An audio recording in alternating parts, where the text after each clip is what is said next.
So, జనరల్‌గా అసలు పంచకర్మ అంటే ఏంటి? దీనివల్ల ఎలాంటి డిసీజెస్ ఎంత పర్సెంటేజ్ వరకు తగ్గుతాయి సార్? పంచకర్మ అంటే 5 థెరపీస్ అని అర్థం. హ్మ్. వమనం, విరేచనం, వస్తి, నస్యం, రక్తమోక్షణం. అంటే మన ఆయుర్వేదంలో వాత, పిత్త, కఫాలుంటే మీరు వినే ఉంటారు. హ్మ్. వాత ప్రిడామినెంట్ డిసీజ్‌లో మనం వస్తి అని చేస్తాము. కఫ ప్రిడామినెంట్ డిసీజుల్లో వమనం చేస్తాము. పిత్తామినెంట్ డిసీజెస్‌లో మనం విరేచనం చేస్తాం. అలాగే మనకు నస్యం అంటే అబోవ్ ద నెక్ ఉన్న వాటిల్లో. రక్తమోక్షణం అంటే బ్లడ్ డిసార్డర్స్‌లో లీచ్ థెరపీ అవన్నీ వినే ఉంటారు. ఇవి పంచకర్మలు. యాక్చువల్‌గా ఆయుర్వేదంలో చెప్పేదేంటంటే మనం మందులతో కొంతవరకు తగ్గే జబ్బులు శమన చికిత్స అంటాం. అంటే మనం మెడిసిన్స్ రూపంలో ఇచ్చేది. శోధన రూపంలో ఇచ్చేది పంచకర్మలు. వీటి వల్ల ఒకసారి ట్రీట్మెంట్ చేస్తే మాటి మాటికి జబ్బులు రాకుండా ఉంటాయని ఆయుర్వేద శాస్త్రం. సో, దాన్ని మనం పంచకర్మలు కరెక్ట్ టైంలో కరెక్ట్‌గా చేయించుకుంటే చాలా వరకు డిసీజ్ రిపీట్ కాకుండా ఉంటాయి. సో, అసలు జనరల్‌గా ఈ ఆయుర్వేదంలో సక్సెస్ రేట్ ఎంత వరకు ఉంటుంది సార్? కరెక్ట్ డిసీజెస్‌లో క్రానిక్ కేసెస్‌లో సక్సెస్ రేట్ అంటే ఏ విధంగా మనం సక్సెస్ అని చెప్పగలం? అనేది ఇప్పుడు సర్జరీ అయితే సక్సెస్ పైల్స్ ఫిస్టులాలు ఉన్నాయి. మేము క్షార సూత్ర చేస్తాం. హ్మ్. 100కి 100% సక్సెస్ రేట్ ఉంటుంది. ఓకే. 100% success rate. సోరియాసిస్ ఉంటుంది. ఎప్పుడు సక్సెస్ ఉంటుంది. కానీ మళ్ళా పేషెంట్ వాళ్ళు డైట్ సరిగ్గా ఫాలో అవ్వకపోయినా, లేకపోతే వాళ్ళకి డిసీజ్ ప్రివెంటింగ్ ఫ్యాక్టర్స్ ఎక్కువైనా, స్ట్రెస్ లెవెల్స్ ఎక్కువైనా, మళ్ళా సోరియాసిస్ వస్తే దాన్ని సక్సెస్ అంటామా? ఫెయిల్యూర్ అంటామా? దాని success rate depends upon lot of conditions. ఆయుర్వేదంలో ఎప్పుడు సక్సెస్ రేట్ హైగానే ఉంటుంది. బట్ మనోళ్ళొచ్చే కేసెస్, దాని సివియారిటీ, దాని ఏజ్ ఫ్యాక్టరు, వాళ్ళు ఫాలో అయ్యే దాన్ని బట్టి success rate vary days and డిసీజ్‌గా అవుతుంది. మనకు 100 మంది వచ్చారనుకోండి. 10 మందికి తగ్గినా వాళ్ళు 10 మందికి చెప్తారు. 10 మందే వస్తే మనకి 8 మంది తగ్గినా, ఆ 8 మంది ఎంతమందికి చెప్పగలరు? Number of patients, approachability, success rate అనేది దాన్ని బట్టి ఉంటుంది. సో, ఇప్పుడు అన్నీ పెయిడ్ ప్రమోషన్స్ అయిపోవటం వల్ల తగ్గినా, తగ్గకపోయినా ప్రతి వాళ్ళు ఒక టెస్టిమోనియల్ అని. నిజంగా నాకు తెలుసు అంటే ఎవరిని కించపరచడానికి నేను చెప్పట్లేదు. తప్పుగా అనుకోవాల్సిన అవసరం లేదు. ఇప్పుడు సోరియాసిస్ లాంటి జబ్బే లేకపోతే ఇంకో జబ్బే ఉన్నా తగ్గిన వాడొచ్చి మాక్సిమం చెప్పడానికి ఇష్టపడరు. నేను నా పేషెంట్స్ చాలా మందికి ఇష్టపడలేదు. అది ఓకే. సక్సెస్ రేట్ అలా అలా వేరీ అవుతూ ఉంటాయి. ఓకే. సార్, స్ట్రెస్ లెవెల్స్ వలన కూడా మనకి జబ్బు మళ్ళీ రిపీట్ అయ్యేది ఉంటుందా సార్? స్ట్రెస్సే మెయిన్ చాలా వరకు జబ్బులకి స్ట్రెస్సే కారణం. పాతకాలంలో మనుషులు ఆరోగ్యంగా ఉన్నారు. ఆరోగ్యంగా ఉన్నారు. స్ట్రెస్ ఎక్కడుంది? హ్మ్. చాలామంది పల్లెటూరులో పుట్టినోళ్ళు హైదరాబాద్ కూడా చూసుంటారు నాకు తెలుసు. వాళ్ళు అలాగే చనిపోయారు. పక్కన ఊర్లో కూడా వెళ్ళి ఉండకపోవచ్చు. కానీ ఆళ్ళు ఏ రోజు దాన్ని ఇబ్బందిగా ఫీల్ అవ్వలేదు. బట్ మనం హైదరాబాద్ వెళ్తే మనం అమెరికా ఎందుకు వెళ్ళలేదు? మనం చిన్న కారు కొనుక్కుంటే పెద్దగా ఎందుకు కారు కొనుక్కోలేదు? అనే లెవెల్‌లో మనకు స్ట్రెస్ లెవెల్స్ చిన్నప్పుడే పోటీతత్వం విపరీతం. చదువుకోకపోతే ఎలాగ స్కూల్‌కెళ్ళకపోతే ఏంటనే పరిస్థితి నుంచి మనం పుట్టంగానే మూడో తరగతిలోనే మనం రెసిడెన్షియల్ స్కూల్స్‌కి పంపించే ఇది ఉంటాం. నీ పిల్లల్ని ఎక్కడికైనా బయటకి పంపిస్తున్నా అంటే వద్దులేమ్మా వేరే ఊర్లో మా అమ్మాయిని పెళ్లి చేయం. లేకపోతే వేరే ఊరికి పంపించం అనే దగ్గర నుంచి పుట్టుకతోనే మనం వేరే స్కూల్స్‌కి పంపించడం. స్ట్రెస్ లెవెల్స్ అక్కడి నుంచి అంటే కాంపిటీటివ్‌తో చదివితే స్ట్రెస్సే కదా!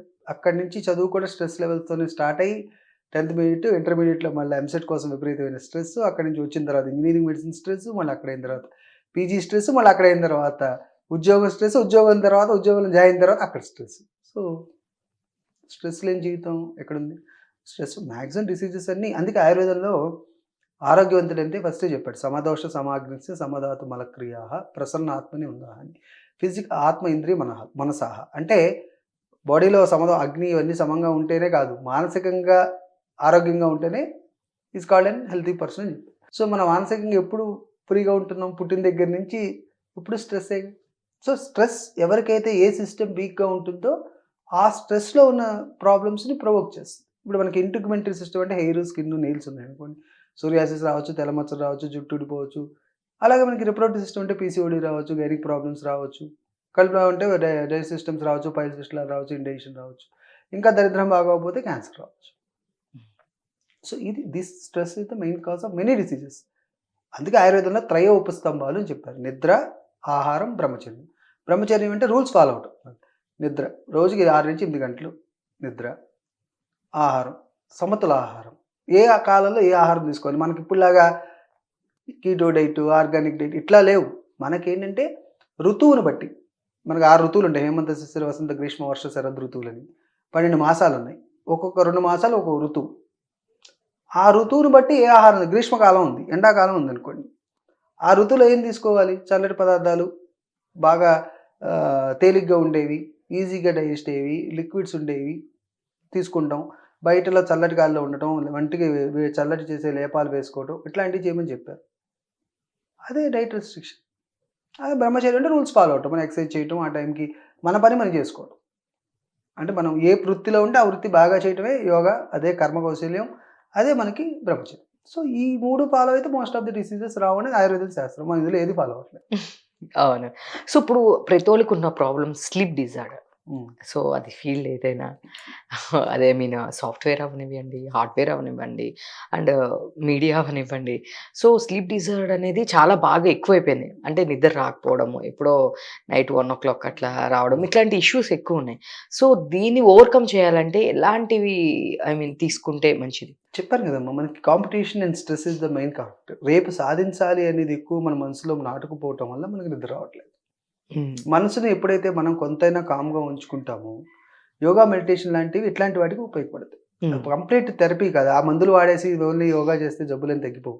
యోగా ఇలాంటి వాటికి బాగా ఉపయోగపడుతుంది. మన శరీరాన్ని, మనసుని స్వాధీనంలో ఉంచుకోవడానికి ఉపయోగపడుతుంది. అలాగే మనకి ఫిజికల్ ఎక్సర్సైజ్ బాగా మనం పడుకునే ముందు లేకపోతే పొద్దున్నో బాగా పనిచేసి అలసిపోతే కళ్ళకి నిద్రొస్తుంది. మెంటల్‌గా కాదు ఫిజికల్‌గా కూడా అలసిపోవాలి. మనం ఫిజికల్‌గా అలసిపోవట్లేదుగా.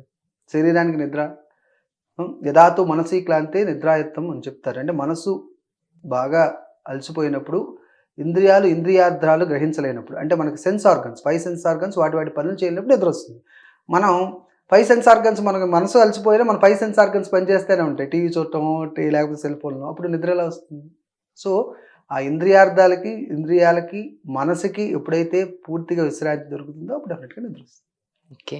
సో, ఇప్పుడు అందరూ బాడీలో ఎలా ఉన్నా, మన బాడీ ఎట్లున్నా, లోపల ఎలాంటి డిసీజెస్ ఉన్నా, అందరికి కావాల్సింది బ్యూటీ. యాహ్!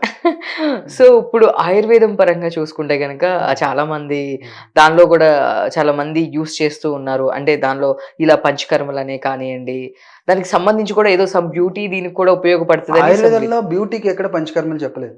లేదు. లేదు. ఓకే. ఆయుర్వేదంలో వర్నియర్ డ్రగ్స్ అని, క్రిమిగ్నా డ్రగ్స్ అని, విషగ్నా డ్రగ్స్ అని, అంటే క్రిమిగ్నా, విషగ్నాలు అంటే యాంటీ బాక్టీరియల్, యాంటీ వైరల్ అని. హ్మ్. వర్నియాల్ హ్మ్. అంటే టు ఇంప్రూవ్ ద కాంప్లెక్షన్ అని. అంటే తెల్లగా ఉన్నోళ్ళని నల్లగా, నల్లగా ఉన్నోడిని తెల్లని చేయటం కాదు. Improve the complexion and glow of the brightness, glow పెంచడానికి, ఈ హ్మ్. తెల్ల మచ్చలు, నల్ల మచ్చలు ఇట్లాంటివి తగ్గించడానికి వర్నియర్ డ్రగ్స్ అని చెప్పారు. హ్మ్. క్రిమిగ్నా, విషగ్నా, ధూపగ్నా అంటే క్రిమిగ్నా, విషగ్నా అంటే మనం anti bacterial, anti viral, anti fungal అనుకోవచ్చు. ఇట్లా రకరకాల డ్రగ్స్ చెప్పారు. అవి మనం కాస్మెటాలజీ అంటే బ్యూటీ అంటే అప్పుడు మన నల్ల మచ్చలు తగ్గించుకోవటం, పింపుల్స్ తగ్గించుకోవటం, డాండ్రఫ్ తగ్గించుకోవటం, స్కిన్ మీద స్కిన్ డిసీజ్ తగ్గించుకోవటమే బ్యూటీ కదా! మనం యెస్. బ్యూటీ అంటే ఏమనుకుంటున్నాం? ఆ కాన్సెప్టే మనం ముందు అర్థం చేసుకుంటే మన బ్యూటీకి నిర్వచనం తెలుస్తుంది. సో, యె బ్యూటీ అంటే మనం అందంగా ఎవరికి అందంగా కనిపించాలి? మన దృష్టిలో మనం అందంగా ఉంటామా? ఎదురుగా అందంగా ఉంటామా? లేకపోతే ఎవరు మార్కులేస్తారు? యెస్. ఈ రోజుల్లో అంటే వాళ్ళకి నగడన ఎదుటి వారిని చూసి మనం గూడా అట్లా అవ్వాలనే సో, ఇది ఎక్కువైపోయింది. దానికి బ్యూటీకి మనం కాన్సెప్ట్ చెప్పలేం. ఆయుర్వేదంలో అలా ఎక్కడ చెప్పలేదు. ఆయుర్వేదంలో ఓకే. సౌందర్య చికిత్సలంటే హ్మ్. To improve the complexion of the skin మాటి మాటికి జబ్బులు రాకుండా మన శరీరాన్ని కాంతివంతంగా, గ్లోగా ఉంచుకోవటం హ్మ్. కాంప్లెక్షన్. నల్లగా ఉన్నోళ్ళు మంచి బ్రైట్‌గా ఉన్నారనుకోండి వాళ్ళు ఇంకా అందంగా కనబడతారు. హ్మ్. తెల్లగా ఉన్నోళ్ళు పాలిపోతే అందంగా కనపడతారా? ఎనీమిక్‌గా వచ్చినట్టు ఉంటారు. సో, కలుపు అందంగా ఉండటం దేవుడిచ్చిన వరం. దాన్ని ఎవరేం చేయగలం? సో, దాన్ని పాడైపోకుండా ఉండటానికి, ఉన్నదాన్ని పెంచుకోవడానికి, ఎలా కాపాడుకోవడానికి ఆయుర్వేదంలో మంచి బ్యూటీ థెరపీస్ ఉన్నాయి. అంటే లేపాలని మొహానికి ఏం లేపం చేసుకోవాలి? ఏ కాలంలో ఏ లేపం చేసుకోవాలి? ఎంత థిక్‌నెస్‌తో వాడాలి? ఏ డ్రగ్స్ వాడాలి? ఇప్పుడు పింపుల్స్ వస్తే యాంటీ బాక్టీరియల్ వాడాలి. దాన్ని యవన పిటిక అంటారు హ్మ్. ఆయుర్వేదంలో పింపుల్స్‌ని. దాన్ని ఎలా ముఖ దూషిక అంటారు. లేకపోతే ముఖాన్ని దూషిస్తుంది కాబట్టి అట్లాంటి వాటిని తగ్గించుకోవడానికి, ఈ వర్నియానికి మెలాస్మా ఇలాంటి వాటిని తగ్గించుకోవడానికి ఆయుర్వేదంలో మంచి డ్రగ్స్ యాంటీ ఫంగల్ బ్యాక్టీరియా, ఈ సోరియాసిస్ తగ్గించుకోవడం. ఇవి అన్నీ కూడా మనకి ఆయుర్వేదంలో డెర్మటాలజీ అండ్ కాస్మెటాలజీ కింద వస్తాయి. అంతేగాని స్పెసిఫిక్‌గా ఇప్పుడు డెవలప్ అయినంత కాస్మెటాలజీ ఇప్పుడు ఆయుర్వేదంలో అలాంటివి ఏం చెప్పలేదు. నాకు తెలిసి. నేను చదువుకున్నంత వరకు చెప్పలేదు. సో, ఎలాంటి సివియర్ డిసీజెస్ మనకి ఆయుర్వేదంలో ఎంత పర్సెంటేజ్ వరకు తగ్గుతాయి? చాలా. అంటే ఇప్పుడు చాలా మందికి హ్మ్. ఇవి ఎక్కువ బ్రెయిన్ స్ట్రోక్స్ వస్తున్నాయి. హ్మ్. రీసెంట్ డేస్‌లో ఎక్కువగా చూస్తున్నాం మనం. ఇంతకుముందు ఇవి ఎక్కువ వినేవాళ్ళం కాదు. నేను రీసెంట్‌గా చూసిన వాళ్ళలో ఎక్కువ మందికి ఏజ్‌తో సంబంధం లేకుండా బ్రెయిన్ స్ట్రోక్స్ రావడం ఇలాంటివి ఉంటున్నాయి. దానికి ప్రివెంటివ్ మెజర్స్ తీసుకుంటే చాలా బెటర్. అదే కదా ఆయుర్వేదంలో పంచకర్మ ట్రీట్మెంట్స్ చెప్పింది. బ్రెయిన్ హ్మ్. స్ట్రోక్ ఎందుకొస్తుందని కారణం. హ్మ్. బ్రదర్‌లో రక్తనాళాలు బ్లాక్ అయితే వస్తుంది. హ్మ్. మనకి హార్ట్ నుంచి మెదడుకెళ్ళే రక్తనాళాలు ఎక్కడైనా బ్లాక్ అవ్వచ్చు.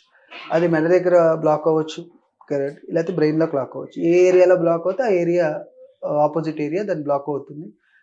హెమిపారసిస్, ఆయుర్వేదం దాన్ని పక్షవాతము అంటారు.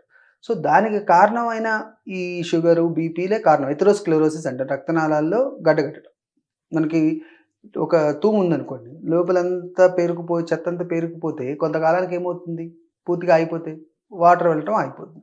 అట్లాగే మనకు బ్రెయిన్‌లో వెళ్ళే రక్తనాళాలు గాని ఆగిపోతే మనకి పక్షవాతం వస్తుంది. ఆ కొవ్వంతా పేరుకుపోవడం. ఆ కొవ్వు పేరుకుపోవడానికి కారణమే sugar, BP, other life style disorders, cholesterol పెరగటం.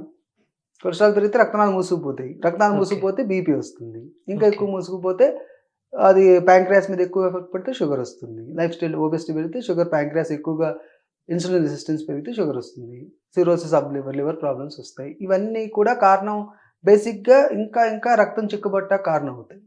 అప్పుడు మనకు బ్రెయిన్ స్ట్రోక్ వస్తుంది. సో, ఈ రక్తం చిక్కబడకుండా ఉండటానికి, బీపీ, షుగర్ వచ్చినా కంట్రోల్‌లో ఉండటానికి, మనం లైఫ్ స్టైల్ డిసార్డర్స్ మేనేజ్ చేసుకోవడానికి, బరువు ఎక్కువ పెరగకుండా ఉండటానికి, మానసిక ఒత్తిడి తక్కువడానికి, ఇవన్నిటిని సరిచేయడానికి ఆయుర్వేదంలో మెడిసిన్స్, పంచకర్మలు ఉన్నాయి. అవి పర్ఫెక్ట్‌గా వాడితే అసలు వచ్చేదానికంటే రాకుండానే చూసుకోవచ్చు. వచ్చిన ఓకే. తర్వాత ఎమర్జెన్సీలో ఆయుర్వేదం కంటే ఇంగ్లీష్ మెడిసిన్స్ ఉంటాయి. ఎప్పుడైతే విండో పీరియడ్ అంటాం. Life saving drugs 1-24 hours, 36 hours. ఆ 36 అవర్స్ అయిన తర్వాత ఇమ్మీడియేట్‌గా మనం we can take up the case and పంచకర్మలు మెడిసిన్స్‌తో వాళ్ళతో పాటు మనం డెఫినిట్‌గా రికవరీ చాలా తొందరగా తీసుకురావచ్చు.